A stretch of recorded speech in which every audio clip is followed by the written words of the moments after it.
श्री स्वामी समर्थ. नमस्कार मित्रांनो, आपल्या सुंदर विचार या यूट्यूब चॅनलमध्ये सर्वांचे मनापासून स्वागत आहे. आपण अमृतवेल कादंबरीचे वाचन ऐकले. तुमच्या प्रतिसादाबद्दल मनापासून धन्यवाद. वि.स. खांडेकरांची ही अतिशय सुंदर कादंबरी आपण ऐकली. त्यानंतर आता आपण मृत्युंजय या कादंबरीचे वाचन ऐकणार आहोत. मृत्युंजय कादंबरीचे लेखक शिवाजी सावंत हे आहेत. या कादंबरीला भारतीय ज्ञानपीठाचा पुरस्कार मिळालेला आहे. खूप सुंदर अशी कादंबरी आहे. कर्ण, कृष्ण, पांडव, वृषाली यांची मनोगत आणि यांच्यामध्ये घडलेल्या गोष्टी आपण या कादंबरीमध्ये ऐकणार आहोत. कादंबरी ऐकताना तुम्हाला वास्तव समोर घडतंय की काय असा भास होणार आहे. मराठी मनावर अधिराज्य गाजवणारी कादंबरी म्हणजेच मृत्युंजय कादंबरी. चला तर मग वेळ न घालवता आपण कादंबरीला सुरुवात करूया. परंतु आपण जर चॅनलवर नवीन असाल तर चॅनलला नक्की सबस्क्राईब करा. चला तर मग आजचा मृत्युंजय कादंबरीचा पहिला भाग आपण लवकरच सुरू करूया. कर्ण. आज मला थोडं बोलायचं आहे. मी बोलणार आहे. मी बोलणार म्हणून काही लोक दचकतील, म्हणतील कालवश माणसं केव्हापासून बोलायला लागली. पण केव्हा केव्हा अशांनाही बोलावं लागतं. जेव्हा जेव्हा हाडामासांची जिवंत माणसं मृतांसारखी वागायला लागतात, तेव्हा तेव्हा मृतांना जिवंत होऊन बोलावं लागतं. छे, मी काही आज इतरांसाठी बोलणार नाही. कारण मला चांगलं माहीत आहे की तसं बोलणारा मी काही कुणी मोठा तत्वचिंतक नाही. माझ्यापुढं जग उभं राहिलं तेच मुळी समरांगण म्हणून, आणि माझं जीवन म्हणजे त्या समरांगणावरचा केवळ एक बाणांचा भाता. अनेक प्रकारच्या, अनेक आकारांच्या विविध घटनांचे बाण ज्यात अगदी काठोकाठ ठासून भरलेले आहेत, असा एक भाता. आज मला माझ्या आयुष्याचा तो भाता सर्वांसमोर स्पष्ट उघडा करायचा आहे. स्वतःच्या हातांनी त्यातील विविध घटनांचे बाण, अगदी एकजात सगळ्या घटनांचे बाण आज मला मोकळ्या मनानं सर्वांना दाखवायचे आहेत. आपल्या दिव्य पात्यांनी तळपणारे, आपल्या बांधीव आणि आकर्षक आकारानं चटकन डोळ्यात भरणारे, तसेच मोडलेल्या शेपटांमुळे केविलवाणे दिसणारे आणि ठिकठिकाणी तुटलेल्या पात्यांमुळे उघडे बोडके कसे तरीच कलाहीन वाटणारे, अगदी सर्वच्या सर्व बाण, आणि तेही जसेच्या तसे, आज मला सर्वांना दाखवायचे आहेत. जगातील एकजात वीरतेकडून मला ते पारखून घ्यायचे आहेत. धरणी तलावावरील यच्चयावत मातृत्वाकडून आज मला त्याचं खरंखुरं मोल ठरवून घ्यायचं आहे. पृथ्वी तलावावरील एकूण एक गुरुत्वाकडून मला त्याचं खरंखुरं स्थान ठरवून घ्यायचं आहे. जीवाला जीव देणाऱ्या मित्रत्वाकडून आज मला त्यांची परीक्षा करून घ्यायची आहे. जिव्हाळ्याच्या प्रेमसरींनी ओथंबून जाणाऱ्या बंधुत्वाकडून आज मला त्याचं खरंखुरं मूल्यमापन करायचं आहे. आतून, अगदी माझ्या मनाच्या सखोल आणि गहन गंभीर गाभाऱ्यातून एक आवाज अलीकडं मला वारंवार स्पष्टपणे ऐकू येतो. जो मनाच्या निर्धारानं मी तो आवाज थोपविण्याचा प्रयत्न करतो, तो वायूच्या सुसाट झोतानं अग्नीची ज्वाला विझवण्याऐवजी पूर्वीपेक्षा अधिक जोमानं जास्तच भडकत जाते. तसा तो आवाज मला पुन्हा पुन्हा गरजून सांगतो, सांग कर्णा, सांग तुझी जीवनकथा. आज सर्वांना सांग. आज ती तू सर्वांना समजेल अशा भाषेत सांगावी, अशीच आजची परिस्थिती आहे. सगळं जग म्हणतं, कर्णा, तुझं जीवन म्हणजे एक लख्तर होतं. सांग सर्वांना, गरजून सांग की ते लख्तर नव्हतं, तर ते जरीकाठचं एक तलम राजपस्त्र होतं. केवळ परिस्थितीच्या निर्णय काटेरी कुंपणात अडकून त्याच्या सहस्र चिंध्या झाल्या. ज्याला मिळेल त्यानं त्या आपल्या विशीत हव्या तशा टांगल्या, आणि तरीही तुला त्या राजवस्त्राचा एवढा अभिमान का वाटतो? कुठल्या तरी अडगळीत सुंदर संदुकेच्या तळाशी पडून राहणाऱ्या नव्या कोऱ्या आणि अखंड राजवस्त्रापेक्षा अक्राळ विक्राळ तांडव करणाऱ्या काळाच्या झंझावाताशी केवळ एकाकीपणाने झुंजताना फाटून गेलेलं तुझं ते राजवस्त्र कमी मोलाचं होतं काय ते आज सर्वांना नीट डोळे उघडून ठेव आणि पाहू दे, नीट कान उघडे ठेवून ऐकू दे. वीरांच्या कथा नेहमीच चवीनं ऐकणाऱ्या आणि दुसऱ्याच क्षणी अगदी दुसऱ्याच क्षणी त्याच तितक्याच सहजतेने आणि निष्काळजीपणानं सरळ विसरून जाणाऱ्या या वेड्या जगाला तुझी ही कथा कधीतरी गदागदा हलवून सोडील काय? आहे काय तिच्यात एवढं प्रचंड सामर्थ्य? विश्वाच्या अंतिम सत्तेवर ज्यांचा नितांत विश्वास आहे, ज्यांना मृत्यू हे एक खेळणं वाटतं, अशा जगातील अजूनही अस्तित्वात असलेल्या सिंहाच्या छातीच्या वीरांना तरी आज तुझी ही कथा ऐकावीशी वाटेल. छे, ही काय केवळ कथा आहे? ते एक महान सत्य आहे. आणि सत्य हे पाहणाऱ्याच्या वा ऐकणाऱ्याच्या इच्छेचा विचार कधीच करीत नसतं. ते नेहमीच जसं असतं तसंच पुढे येत असतं, उगवत्या सूर्यदेवासारखं.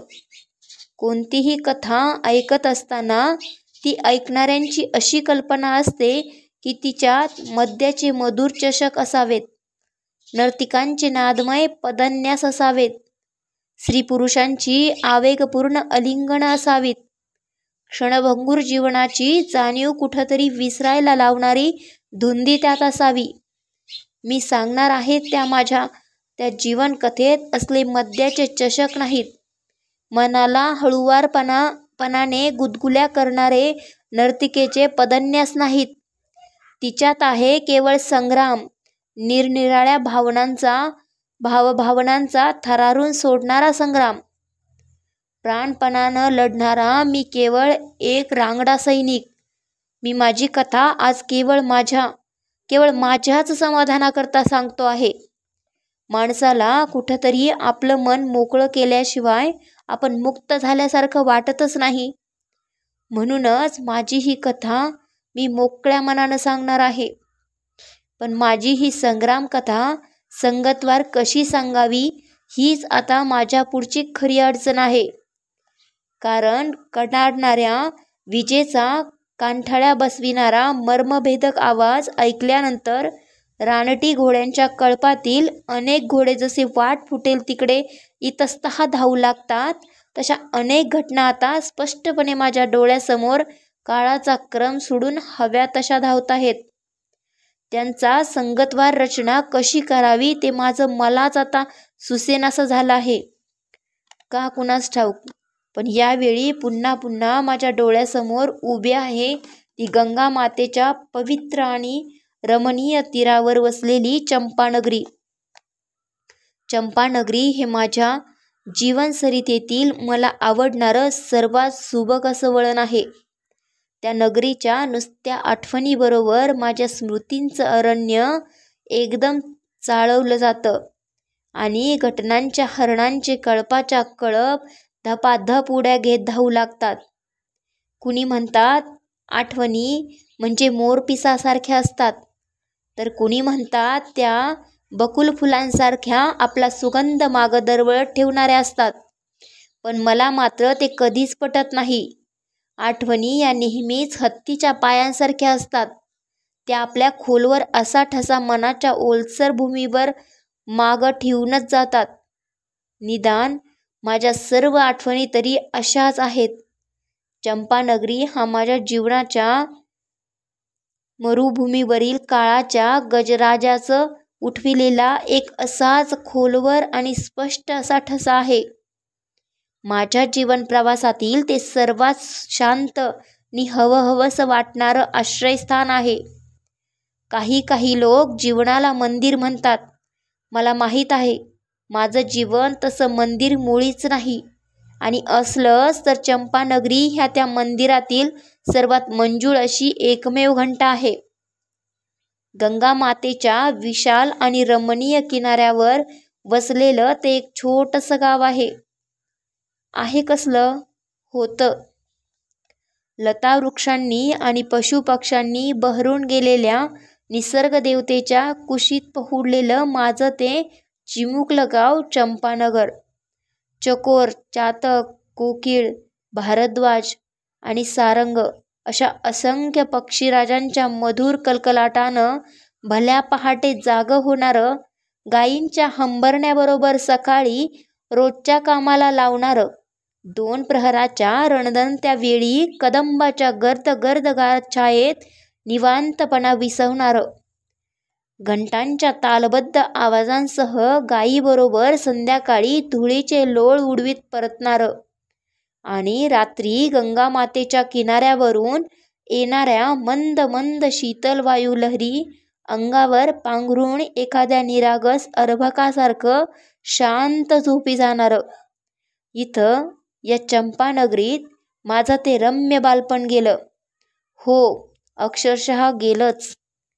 धनुष्यातून एखाद्या सुटलेल्या बाणासारखं ते कधीच पुन्हा माझ्याकडे परतून काही आलंच नाही. पण त्याच्या नुसत्या स्मृतीनंच गंगामातेच्या क्षितिजापर्यंत पसरलेलं विस्तीर्ण पात्र माझ्या डोळ्यासमोर उभे आहे. पांढरट निळ्या पाण्याचं ते क्षितिजापर्यंत पसरलेलं अफाट साम्राज्य. त्यातल्या पाण्याच्या बिंदूला माझा दाट परिचय आहे आणि मलाही त्याच्या थेंबाथेंबाची दाट ओळख आहे. याच गंगामातेच्या काठी पसरलेल्या ओलसर वाळूच्या मऊ पाठीवर धावताना माझा निर्भीड चिमुकली पावलं उमटली आहेत. या इथल्या अवखळ वायुलहरींनी मी अंगावर लपेटली असलेली माझी उत्तरीय अनेक वेळा खट्याळपणानं उडवून लावलं आहे. आणि म्हणूनच चंपानगरीच्या आठवणीबरोबरच मी बालपणी पाहिलेली या कडेपासून त्या कडेपर्यंत पसरलेली गंगामाता माझ्या डोळ्यासमोर उभी राहते. बालपण म्हणजे तरी काय? कुणाला तरी ते व्यवस्थितपणे नीट सांगता येईल काय?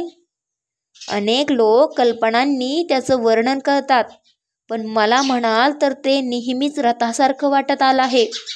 मुक्त आणि अनिर्बंध कल्पनांचे घोडे जोडलेला एक स्वैर रथ असावा असं. दूरवर दिसणारं गंगेचं पाणी खरोखरच कुठंतरी निळ्याभोर आकाशाला टेकलं आहे काय हे पाहण्यासाठी तो रथ तिच्या अगणित लाटांवरून फेरफटका मारून क्षणात क्षितिजापर्यंतची धाव करून येई. तर कधी कधी तो रथ आकाशातल्या लुकलुकणाऱ्या असंख्य तारका कसल्या कोंदणात बसलेल्या असतात की ज्यामुळं त्या निळं छत सोडून पृथ्वीतलावर खळखळ निखळून का पडत नाहीत याची खात्री करून घेण्यासाठी आकाशात उंच उंच झेपावून मी आणि माझा छोटा भाऊ शोन, आमचं ते चिमुकलं जग. शोन, होय शोनच. त्याचं मूळ नाव शत्रुंतप, पण सर्वजण त्याला शोनच म्हणत. शोन माझा धाकटा भाऊ. तसा वृकरथ नावाचा आणखी एक भाऊ होता मला, पण तो लहानपणीच मावशीकडं विकटांच्या राज्यात निघून गेला होता. शोन आणि मी दोघेच उरलो होतो. त्याच्या आणि माझ्या स्मृतींनीच माझं बालपणीचं जग भरलं होतं. चंपानगरीच्या विशुद्ध हवेत वाढणाऱ्या 2 भोळ्या भाबड्या जीवांचं आणि अचाट कल्पनांनी भरलेलं चिमुकलं जग होतं ते. तिथं खोट्या प्रतिष्ठेचे नकली संकेत नव्हते की स्वार्थासाठी एकमेकांना पाण्यात पाहणारी असूया नव्हती. ते केवळ 2 भावांचं निर्हेतुक जग होतं आणि त्या जगाचे केवळ 2च द्वारपाल होते. एक आमची आई राधा आणि आमचे बाबा अधिरथ. आजही त्या दोघांच्या स्मृतींनी माझ्या अंतःकरणातील एक अत्यंत कोमल अशी तार छेडली जाते आणि नकळतच काहीसे कृतज्ञतेने भरलेले, काहीसे मायेने ओथंबलेले असे 2 अश्रुबिंदू माझ्या डोळ्यात टचकन उभे राहतात. पण हे क्षणभरच. लागलीच मी ते टिपतो कारण मला माहीत आहे, अश्रू हे दुबळ्या मनाचं प्रतीक आहे. जगातील कोणत्याही दुःखाची आग अश्रूंच्या पाण्यानं कधीच विझत नसते. आणि तरीही 2 अश्रुबिंदू पाझरल्याशिवाय माझं मन हलकं झालं आहे असं मला कधीच वाटत नाही. कारण या 2 अश्रुबिंदूंशिवाय मोठ्या मोलाचं असं मी त्यांना माझ्या आयुष्यात काहीच देऊ शकलो नाही. आणि यापेक्षा जास्त मौल्यवान असं आपल्या आईबापाच्या प्रेमाची जाणीव म्हणून देता येण्यासारखं काही अस्तित्वात असेल असंही मला वाटत नाही. माझ्या आईबापाकडून माझ्या बाबतीत कसलीच अपेक्षा कधी केली गेली नाही. त्यांनी मला दिलं ते केवळ निर्भय प्रेमच. आणि म्हणूनच त्यांच्या स्मृतीनं माझ्या डोळ्यात काहीसे कृतज्ञतेने भरलेले, काहीसे मायेने ओथंबलेले असे केवळ 2च अश्रुबिंदू उभे राहतात. माझी आई म्हणजे तर मायेचा विशाल सागरच होता. मला लहानपणी नगरातील सर्वजण वसुसेन म्हणत. माझा छोटा भाऊ शोन मला नेहमी वसुदादा म्हणे. तर आई मला दिवसातून 1000 वेळा वसू वसू म्हणून बोलवी. तिनं मला केवळ आपलं दूधच पाजलं नव्हतं, तर तिच्या प्रेमाची विशुद्ध अमृतही मी सतत मनसोक्तपणं पीत आलो होतो. एक जात सर्वांवर प्रेम करण्यासाठी जणू तिचा जन्म होता. सगळं चंपानगर तिला राधामाता म्हणत होतं. सर्वांसाठी अविरत कष्ट आणि पोटी अमाप माया, यामुळं तिचा शब्द कधीच खाली पडत नव्हता. माझ्या कानात जन्मजातच 2 कुंडलं होती. त्याची ती नगरातील लोकांशी बोलताना अनेक वेळा चर्चा करी. मी क्षणभर जरी दृष्टिआड झालो तरी तिचा जीव घाबरा होई, कासावीस होई. शेजाऱ्यांच्याकडे जाऊन ती मला शोधण्याचा प्रयत्न करी. घटका न घटका मला समोर बसवून माझ्या कानातील कुंडलांकडं स्वतःला विसरून उगाच एकटक पाहत बसे. अनेक वेळा माझ्या मस्तकावरून हात फिरवून ती मला प्रेमानं म्हणे, वसू, गंगेच्या बाजूला कधी कधी जायचं नाही हं? का नाही जायचं? मी विचारी. हे बघ, वडील माणसांचं ऐकावं. जाऊ नको म्हटलं की जाऊ नये आपण. किती भित्री आहेस ग आई तू. अगं काय होतंय गेलं तर. नाही रे वसू. मला एकदम जवळ ओढून घेत माझ्या केसातून आपली लांबडी बोटं फिरवीत ती मला विचारी, वसू, मी तुला आवडते की नाही? हो, मी मान डोलवी. माझ्या कानातील लयीत डोलणाऱ्या कुंडलांकडं कौतुकानं पाहात ती म्हणे, मग माझी आज्ञा समजून जायचं नाहीस कधी गंगेकडं. ती मला कळवळून सांगे. तिच्या डोळ्यातून त्यावेळी भीतीचे भाव प्रगट होतं. तिला बरं वाटावं म्हणून मी म्हणे, तू म्हणतेस तर नाही जाणार. मग तर झालं. हे ऐकताच आत्यंतिक प्रेमानं ती मला एकदम जवळ ओढून घेई आणि कडकडून मिठी मारी. माझ्या मस्तकाचे नि कानांचे पटापट मुके घेई. मला त्यावेळी वाटे की आपण असंच तिच्या कुशीत कायमचं घुसमटत राहावं. तिच्या कुशीत राहूनच मी विचार करी, गंगामातेच्या पाण्याला आईनं एवढं का बरं घाबरावं? आणि मला तर गंगामातेच्या पाण्याची अनिवार्य ओढ होती. तिच्या लपलपणाऱ्या असंख्य लाटांशी घटका न घटका बोलत बसणं हा माझा सर्वात आवडता छंद होता. आईला तो कळला असता तर. मला शोधित ती नक्कीच सरळ गंगेच्या किनाऱ्यापर्यंत आली असती. छे, काही झालं तरी आपण नेहमी नदी किनाऱ्यावर जातो हे तिला कधीच समजता कामा नये. मी निश्चय करून टाकी आणि तो पुरा करण्यासाठी शोणाला रंगीत शिंपले आणि पिकलेल्या पिवळ्या बकुल फुलांच्या मुठी भरून देई. तुम्हाला ही मृत्युंजय कादंबरीचे वाचन आवडत असेल तर चॅनलला नक्की सबस्क्राईब करा आणि इतरांनाही व्हिडिओ शेअर करायला विसरू नका. व्हिडिओ पूर्ण ऐकल्याबद्दल मनापासून धन्यवाद.